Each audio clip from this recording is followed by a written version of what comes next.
अब अंतिम चर्चा की सीट है झुंझुनू। ओला परिवार की राजनीति के इर्द गिर्द झुंझुनू रहा है। इस बार मुस्लिम मतदाता भी चाहते हैं कि ओला जी दिल्ली गए हैं, यहां पर उनके कैंडिडेट को टिकट दे दी जाए। वहीं अन्य जो प्रभाव रखने वाले लोग हैं कांग्रेस में, जिन्होंने ओला परिवार की छत्र छाया में अपनी छोटी या बड़ी राजनीति को चमकाया है, वो चाहते हैं कि अब आशीर्वाद का हाथ विजेंद्र ओला जी अमित पर ना रखें, परिवार पर ना रखें, पत्नी पर ना रखें, किसी कार्यकर्ता पर रखते हैं। बीजेपी में हमेशा द्वंद रहा है और खुद हारने का कारण भी रहा है। ऐसे में झुंझुनू भी एक हॉट सीट पे है और वो जाट बाहुल्य सीट भी है। ऐसे में बीजेपी हरियाणा जीतने के बाद कितना असर इसके पास देखती है, क्योंकि सीमावर्ती इलाका है। तो सीधा सवाल आनंद चौधरी जी आपसे, झुंझुनू में आज की तारीख में क्या लग रहा है, मुकाबला कितना टफ है और कितनी संभावना है कि कांग्रेस के खेमे की ये सीट बच भी सकती है या जा भी सकती?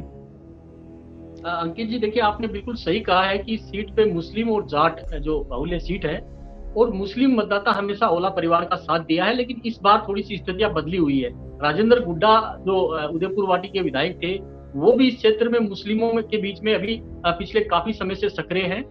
और ये जो सीट है यहाँ, आप ये देखिए कि बीजेपी हारती नहीं है। यहाँ बीजेपी नहीं हारती है, लेकिन बीजेपी के जो बागी हैं वो इस सीट को हरवाते हैं। आप देखिए कि पिछले चुनाव में, ये 2023 का चुनाव था, बबलू चौधरी निशित को टिकट मिली, राजेंद्र बाबू उनके खिलाफ खड़े हो गए, दोनों के बीच में बराबर बराबर वोट बट गए और ओला जी का भाग्य खुल गया। उससे पिछले चुनाव में राजेंद्र बाबू जी को टिकट मिला और निशित चौधरी बबलू वहां निर्दलीय खड़े हो गए, दोनों को बराबर बराबर वोट मिले और ओला फिर जीत गए। तो ये जो सीट है, इस बार भी ऐसे हालात बन रहे हैं। इस बार क्या है, अभी तक जो स्थिति है, बबलू ने काफी मेहनत की है चुनाव हारने के बाद में।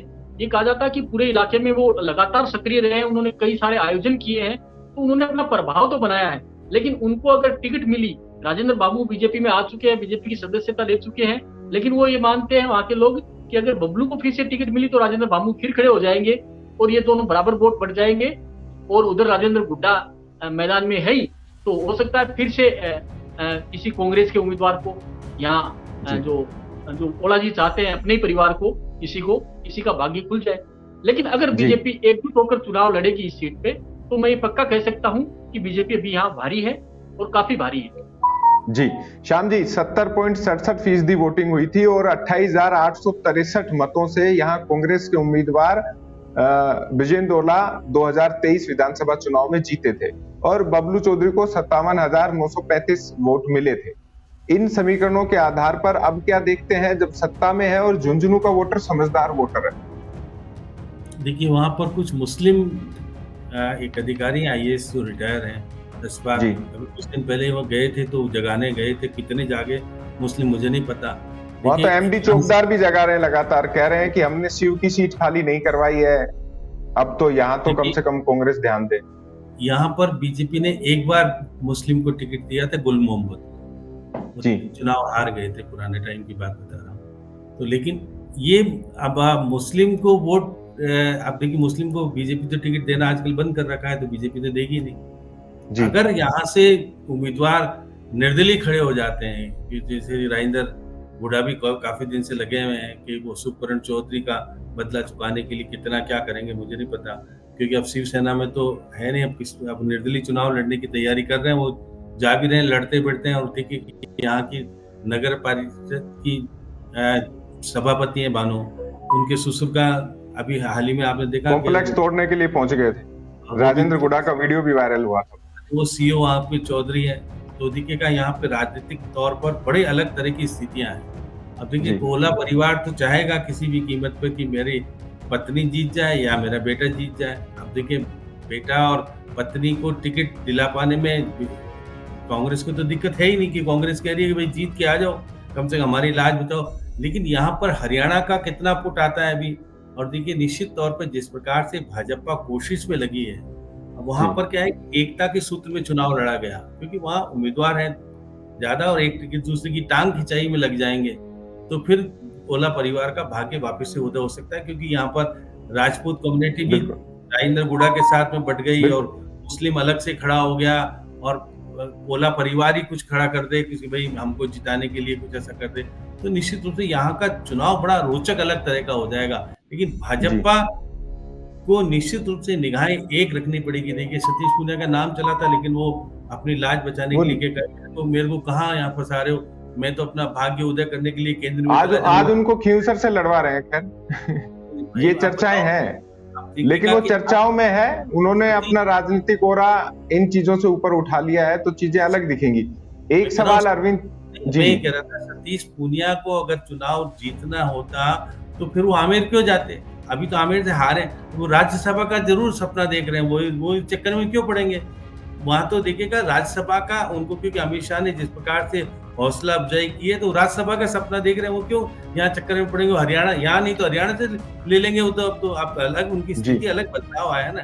तो निश्चित रूप से बिल्कुल। देखिएगा चुनाव में कैंडिडेटों के ऊपर जीत हार का फैसला बड़ा अलग तरह, और निर्दलीय कितने इसके वोट काट जाएंगे कुछ और पता नहीं पड़ेगा। तो इसलिए झुंझुनू भी निश्चित उन्हीं में तय होती है। अभी तो देखिएगा विजेंद्र ओला यहाँ पर है हावी, निश्चित रूप से पार्लियामेंट मेंबर बने, तो वो अपनी पत्नी और बेटे को किसी की तरह से जी राजनीति में लाने का प्रयास करेंगे, और टिकट लेने में भी सफल इसलिए हो जाएंगे क्योंकि सचिन पायलट को फैसला करना है, बाकी तो कोई अशोक आना नहीं है। गहलोत का भी साथ है, ऐसी बात नहीं है। वो कहते हैं अशोक कि इस बार नहीं सांसद है। लड़ाने में सचिन पायलट से ज्यादा दिल्ली के एक नेता की भूमिका थी। सर वो राजनीतिक चर्चाएं हैं, खैर होती रहती हैं। अरविंद चोटिया जी, ओला परिवार को अगर टिकट मिलती है तो क्या अपना वर्चस्व इस सीट पर बचा पाएगा?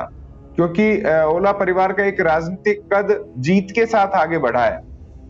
अब की बार मुश्किल है, असल चुनौती अब है। देखिए, झुंझुनू जो जिला है ना, वो राजनीतिक रूप से आनंद जी उसी जिले से आते हैं, मेरे जी से बेहतर जानते हैं। लेकिन मैं तो जितना झुंझुनू को समझता हूँ, तो मेरा चूरू का पड़ोसी जिला भी है, तो वहाँ की राजनीति थोड़ी सी अलग ही तरह की होती है। और आप अगर रिकॉर्ड उठाकर देखेंगे तो वहां पर जिस पार्टी की सरकार होती है, यानी जो भी वहां से उपचुनाव जब भी हुए वहां पे, तो जिसने सीट छोड़ी है उसका कभी उम्मीदवार जीता नहीं है। आप देखो कि एक सूरजगढ़ सीट है झुंझुनू में, 2013 में वहां से श्रवण कुमार जो अभी भी वहां से विधायक हैं, वो चुनाव हारे थे करीब 50,000 वोटों से जी और उनको हराया था संतोष अहलावत। संतोष अहलावत ने उनको चुनाव हराया था, करीब 50,000 वोटों से चुनाव हराया था। और 50,000 वोटों से चुनाव जीतने के बाद में संतोष अहलावत को लोकसभा का टिकट मिल गया। संतोष अहलावत लोकसभा का चुनाव जीत गई, बीजेपी उससे पहले वहां पे जीतती नहीं थी। वो 2014 में पहली बार बीजेपी वहां पे जीती थी, तो 25 सीटें आई थी। तो संतोष अहलावत के सांसद बनने से वो सीट खाली हुई थी। और उसके बाद में विधानसभा का जब उपचुनाव हुआ तो बीजेपी ने वहां से डॉक्टर दिगंबर सिंह को टिकट दिया, जो वसुंधरा राजे के काफी करीब थे, और कोशिश थी कि उनको जिताकर फिर से मंत्रिमंडल के अंदर लेकर आया जाए। और यही राजेंद्र राठौड़ उनके विश्वस्त सहयोगी थे। अब आप सोचिए कि साफ दिख रहा है वहां पर प्रचार ये किया गया कि भाई ये पक्का जीतेंगे और पक्का मंत्री बनेंगे, कैबिनेट मंत्री बनेंगे। पिछले सरकार में ये स्वास्थ्य मंत्री रहे हुए 2003 वाली जो वसुंधरा की सरकार थी, उसमें पावरफुल मंत्री बनेंगे। लेकिन इन चीजों का वहां पे कोई प्रभाव नहीं हुआ और करीब 25,000 वोटों से विश्वेंद्र सिंह वहां से चुनाव हार गए। सत्ताधारी पार्टी बीजेपी थी, रोड रोलर बहुमत था 163। दिगंबर सिंह जी हाँ, दिगंबर सिंह हार गए। अब मेरे जैसे कुछ लोगों ने जब वहां पूछा कि यार तुम लोगों ने क्या सोच के ऐसे किया कि आपने 6 महीने या 3 महीने पहले आपने 50,000 वोटों से बीजेपी को जिताया था, 3 महीने बाद में 50,000 वोटों से 25,000 वोटों से बीजेपी को हरा दिया, इतना अंतर कैसे आ गया, कहाँ से आ गया? बोले क्या उसमें क्या होता है, तो कोई कारण तो रहा होगा। पहले तो भाई का नखरा निकालना था, वो निकाल दिया, और फिर भाभी का नखरा निकालना था, वो निकाल दिया। सिंपल सी बात है, बाकी कोई लड़ाई नहीं है हमारी, कोई लेना देना नहीं है।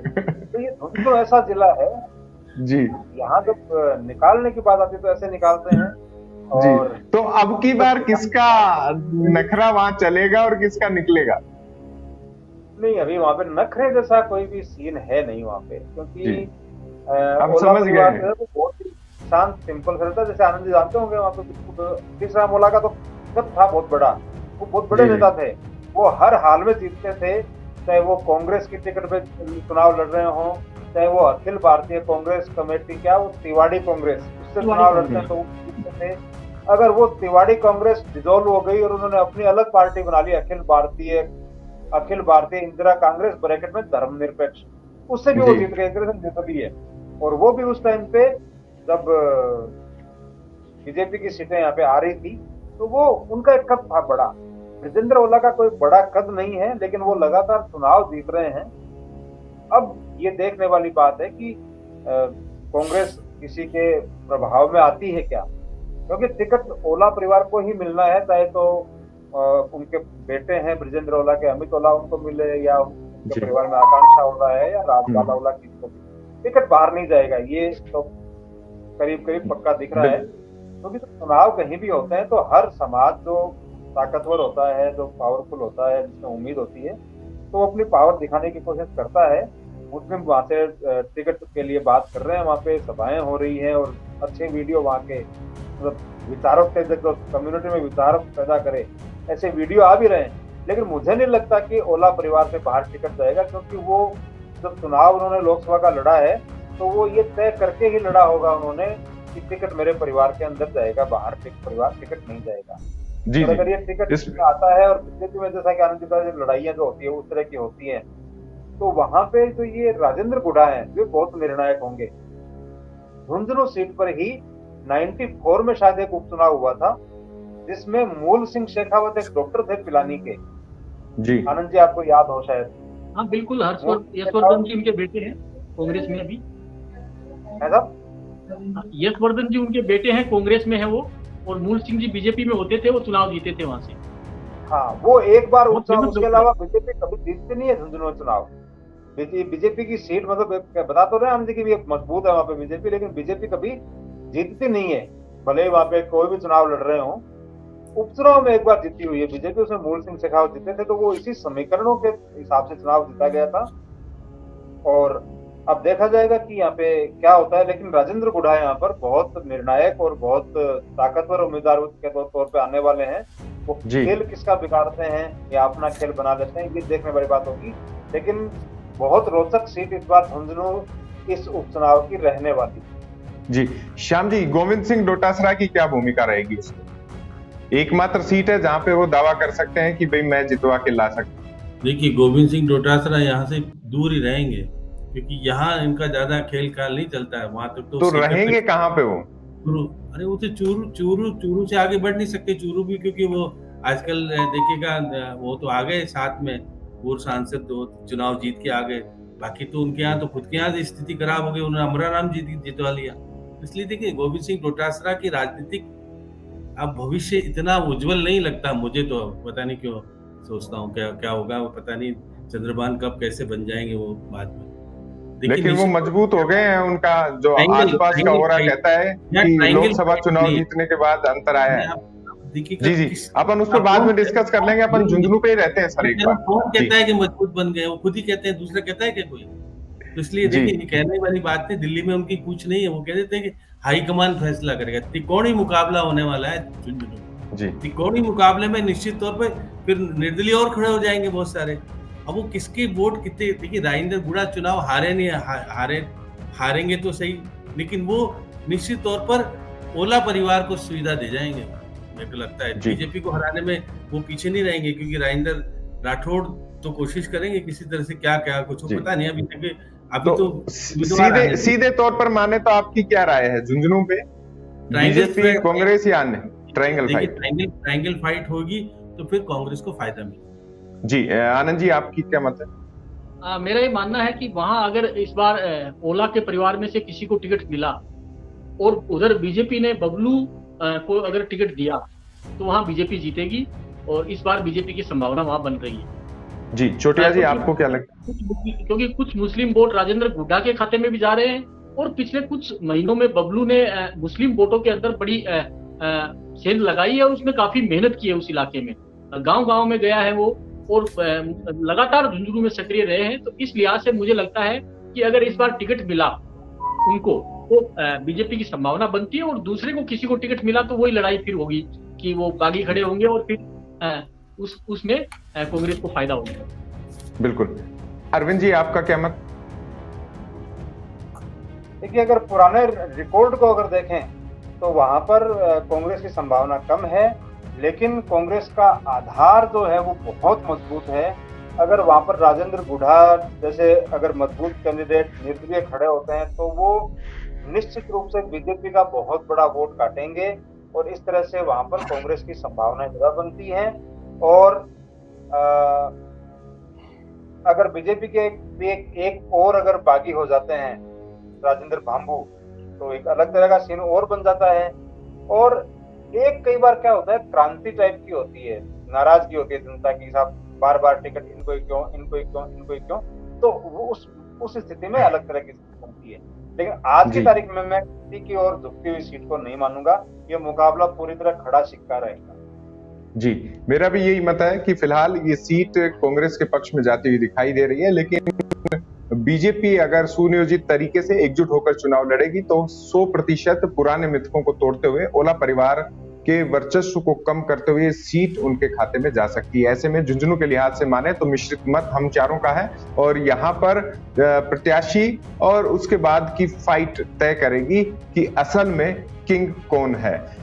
एक सार्थक, निष्पक्ष और पारदर्शी चर्चा यहाँ रही है। पार्टी या किसी और विचार से अलग हटके तो श्याम सुंदर शर्मा जी, अरविंद चोटिया जी, आनंद चौधरी जी, आपने इतना लंबा समय राजस्थान चौक के लिए दिया, इसके लिए हृदय से आभारी हूं। और संभवतः चुनाव बाद जब टिकट घोषणा हो जाएगी उसके बाद और चुनाव के बाद भी इन परिणामों का विश्लेषण में आपसे समय चाहेंगे, ताकि राजस्थान की राजनीति को बारीकी से समझने वाले इन दिग्गज चेहरों के साथ हम उस नब्ज को टटोल सके जो राजस्थान के 8 करोड़ जनता से जुड़ी हुई है। खैर, उपचुनाव में करीब 20 लाख के करीब मतदाता है। असल आंकड़ा भी मैं बता दूं, करीब 19,36,532 मतदाता हैं जो अपने वोटिंग का अधिकार का उपयोग करेंगे, लेकिन आवाज 8.5 करोड़ राजस्थानियों तक जानी तय है। तो बहुत बहुत धन्यवाद और राजस्थान चौक पर यूं ही स्नेह बनाए रखिएगा। दर्शकों से भी अपील कि इस निष्पक्ष आकलन को बारीकी से सुनिएगा